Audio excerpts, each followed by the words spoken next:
Berbeda dengan versi rilisan pada tahun 1933, The Invisible Man yang dirilis tahun 2020 ini menggunakan pendekatan suatu hal yang lebih modern dalam mengisahkan ceritanya.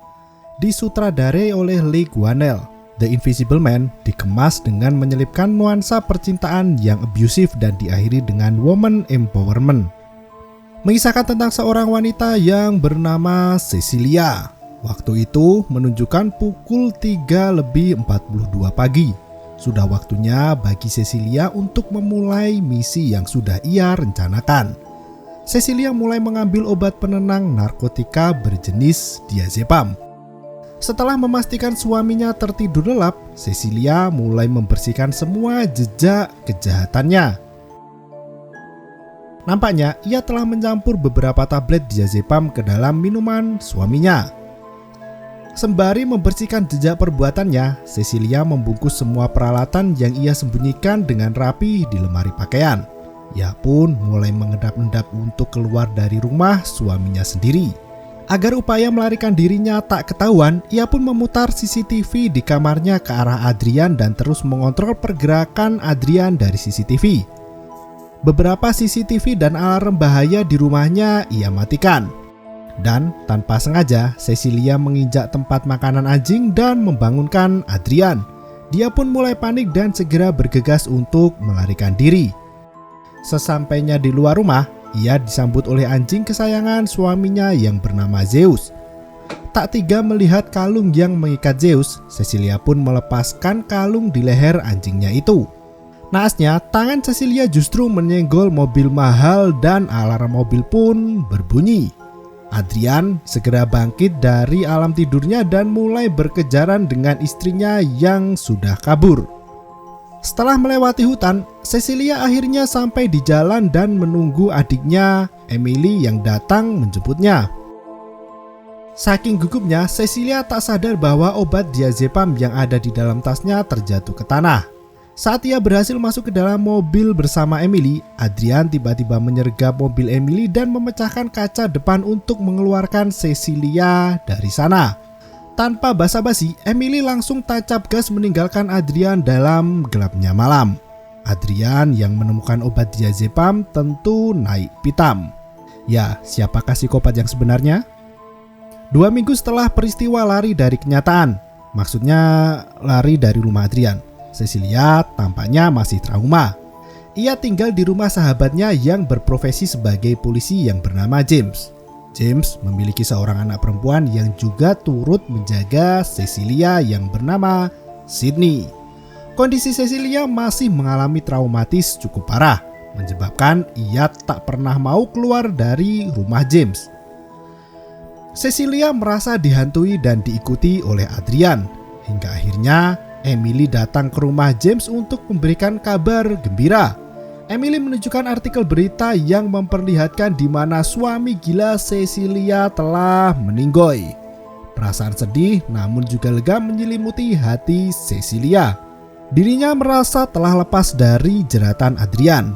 Cecilia pun kini lebih berani untuk menceritakan pengalaman pahitnya selama menjadi istri Adrian yang menurutnya psikopat. Di depan James dan Emily, Cecilia pun membeberkan semua yang dilakukan Adrian terhadap dirinya. Penyakit psikonarsistik yang diidapnya menyebabkan Adrian menjadi semakin gila, bahkan sampai menghalalkan cara untuk meraih obsesinya itu. Salah satu obsesi Adrian yang berlebihan adalah untuk memiliki anak dari Cecilia, yang justru membuat Cecilia semakin takut. Oleh karena itu, tanpa sepengetahuan Adrian, Cecilia mengkonsumsi obat penghambat kehamilan dan kabur dari rumah Adrian. Ketika menikmati hari-hari kebebasan, Cecilia tiba-tiba mendapatkan sebuah surat dari seorang pengacara yang bernama Tom. Tom juga merupakan adik kandung dari Adrian. Surat tersebut berisi undangan pertemuan untuk memberikan pembagian harta warisan dari yayasan milik Adrian. Di hari pertemuan, Cecilia mengajak Emily untuk menemui Tom. Tom mulai menjelaskan pembagian harta milik Adrian yang diserahkan untuk Cecilia. Uang sebesar $5 juta untuk Cecilia dan juga aset dengan uang bebas pajak lainnya yang akan diserahkan secara berkala dengan per bulan $100.000 selama 4 tahun ke depan. Ya, Warisan Adrian ini bisa didapatkan dengan syarat Cecilia tidak boleh terlibat dalam kejahatan apapun. Setelah menandatangani surat penyerahan harta warisan, Cecilia pun merayakannya dengan membelikan James sebuah tangga mewah. Ia juga memberikan uang $10.000 pada Sydney dan itu akan digunakan untuk pendidikan Sydney di universitas. Setelah pesta kecil itu, Cecilia pun kembali ke dalam kamarnya untuk membuka beberapa pakaian mewah yang baru saja ia beli. Ada sebuah perasaan yang muncul di mana Cecilia merasakan kalau dia seperti dihantui.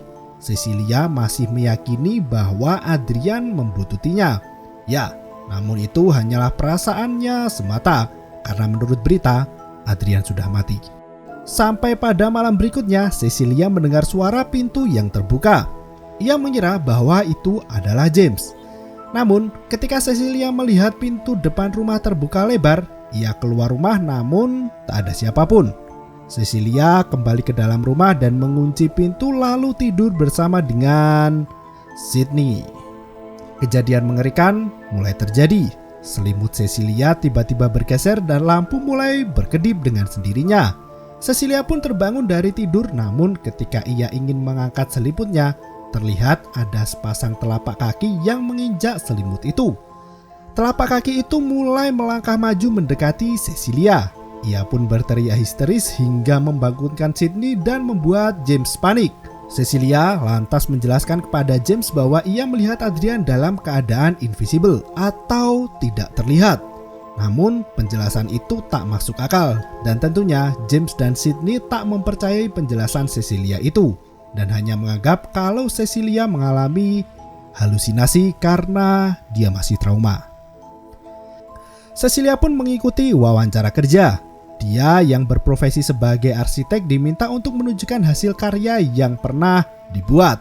Namun berkas yang sudah ia persiapkan sebelumnya ternyata hilang. Tas dokumen yang dia bawa kosong. Cecilia pun mulai merasa paranoia lalu jatuh pingsan. Setelah dibawa ke rumah sakit, dokter yang memeriksa darah Cecilia mengatakan bahwa terdapat kandungan diazepam dengan dosis tinggi di dalam tubuh Cecilia. Cecilia yang merasa tak pernah mengkonsumsi obat penenang tersebut, tiba-tiba menemukan obat diazepam miliknya di kamar mandi rumah James.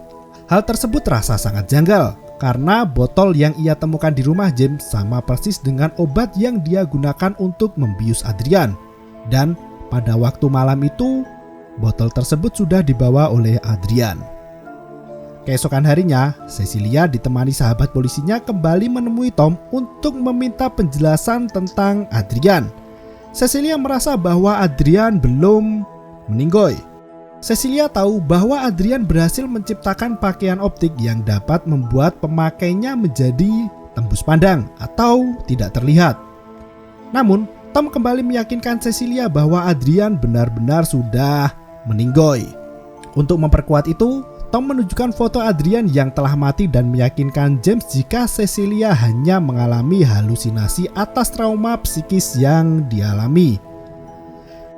Teror mulai memuncak ketika secara mengejutkan Emily mendapatkan email dari akun Cecilia yang berisi umpatan dan cacian. Emily pun merasa marah dan tak mau bertemu Cecilia lagi. Sydney yang menjumpai Cecilia putus asa tergeletak di lantai mencoba untuk menghiburnya. Dan tiba-tiba pukulan hebat menghantam kepala Sydney hingga mengeluarkan darah. James yang terhentak mendengar tangis Sydney langsung menjauhkan anaknya dari Cecilia. James merasa bahwa Cecilia sudah sangat keterlaluan. Mereka pun meninggalkan Cecilia sendirian di dalam rumah James. Cecilia semakin marah pada Adrian. Ia berteriak memanggil nama Adrian hingga terbesit dalam benaknya untuk menelpon Adrian kembali. Dugaannya benar, suara getaran HP Adrian terdengar berada di atas loteng rumah James. Tanpa ragu, Cecilia pun mengambil tangga dan naik ke atas loteng. Sebuah hal yang sangat mengejutkan, Cecilia tak hanya menemukan HP milik Adrian, namun juga berkas dan dokumen lamaran pekerjaannya tersimpan di dalam loteng. Cecilia semakin yakin bahwa Adrian ada di sekitarnya. Ia pun menyiram Adrian dengan cat warna putih dan terlihat sosok kepala yang diselimuti oleh cat putih itu. Cecilia pun bergulat dengan sosok tak terlihat tersebut. Hingga akhirnya dia bisa melarikan diri dari cengkraman Adrian dan memesan taksi online untuk menuju ke rumah Adrian. Sesampainya di rumah Adrian, Cecilia mulai mencari pakaian tak terlihat milik suaminya yang dikabarkan mati tapi masih hidup. Sebuah pakaian invisible yang terdiri dari ribuan lensa yang memproyeksikan tangkapan layar ke dalam pakaian dan membuatnya tak terlihat. Sebuah pakaian yang canggih, namun kalau di sini cukup dengan menggunakan kolor hijau. Setelah mendapatkan pakaian itu, Cecilia bergegas kabur dari rumah Adrian. Keberadaannya di rumah Adrian diketahui oleh Invisible Man itu. Ternyata pakaian invisible tidak hanya satu. Meski Cecilia berhasil mengambil baju tak terlihat milik Adrian, namun Adrian masih memiliki pakaian-pakaian tak terlihat lainnya. Setelah berhasil mendapatkan pakaian invisible, Cecilia bergegas menemui Emily untuk menjelaskan semuanya. Kemalangan terjadi pada Cecilia. Pisau roti di atas meja Emily tiba-tiba bergerak sendiri dan menggorok leher Emily, dan pisau itu menempel sendiri di tangan Cecilia. Dan hal itu membuat Cecilia berakhir di penjara khusus gangguan kejiwaan. Kondisi Cecilia semakin sulit. Ia dituduh telah membunuh Emily dengan barang bukti yang sangat kuat. Terlebih lagi, Cecilia pernah mengirim email berisi umpatan pada saudaranya itu. Hal yang tak terduga terjadi. Di penjara, seorang perawat memberitahu bahwa Cecilia tengah hamil. Tom, pengacara yayasan Adrian, kembali menemui Cecilia di penjara.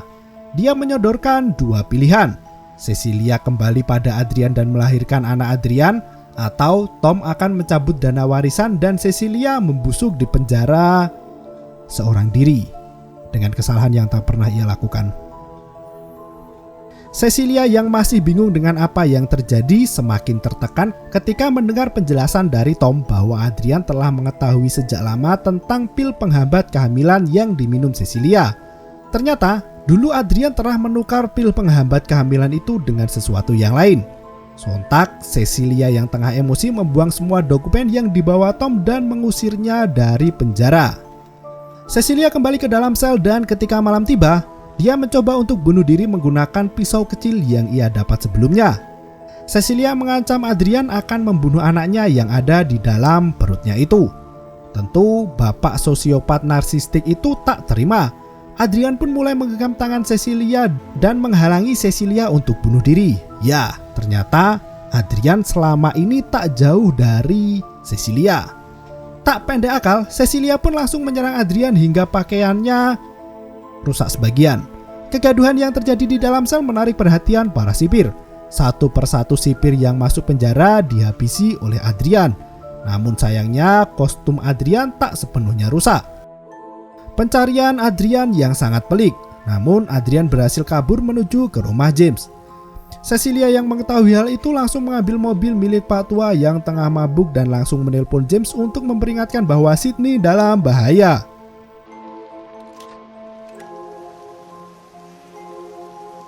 James yang berada di rumah pun bergulat dengan Adrian.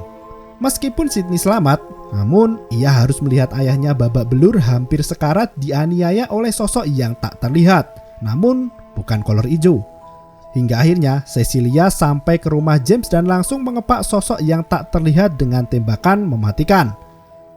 Betapa terkejutnya ketika Cecilia membuka masker pakaian invisible itu. Ternyata orang di balik pakaian itu bukanlah Adrian, melainkan Tom, adik sekaligus pengacara yayasan Adrian. Ya, namun apakah gangguan-gangguan sebelumnya beneran Tom? Denso 99 mulai menginvasi rumah Adrian dan mulai menemukan Adrian terkurung di dalam basement, sebuah ruangan yang lebih mirip seperti gudang. James kemudian memberikan kabar pada Cecilia bahwa ternyata Adrian juga merupakan korban dari Tom. Nampaknya selama ini Tom yang menjadi otak dari semuanya. Tapi Cecilia mengatakan hal yang berlawanan. Dia mengatakan bahwa pelaku utamanya tetaplah Adrian. Adrian bermain peran dengan sangat apik sehingga dia bisa meyakinkan semua orang bahwa dia hanyalah korban. James berhasil membebaskan Cecilia dari penjara dengan dalil Tom adalah pelaku dari semua tindak kejahatan yang terjadi. Namun, Cecilia tak berhenti sampai di sini. Dia pun menelpon Adrian dan meminta untuk bertemu. Pertemuan romantis ala dinner mewah itu di tepi pantai menjadi akhir yang paling menyedihkan. Ketika Adrian dan Cecilia sepakat untuk memulai hidup baru dari awal dengan kejujuran, justru Cecilia merencanakan banyak hal yang baru. Setelah haru biru kembalinya cinta lama, Cecilia kembali ke dalam kamar mandi. Dan saat Adrian sendiri di meja makan, tiba-tiba Adrian menggorok lehernya sendiri dengan pisau roti di atas mejanya. Cecilia yang mengetahui hal itu panik dan langsung menelpon 911 untuk meminta pertolongan. Seketika drama Cecilia berakhir. Dan plot twistnya adalah ternyata Cecilia lah yang membunuh Adrian menggunakan pakaian yang tak terlihat yang pernah ia ambil sebelumnya.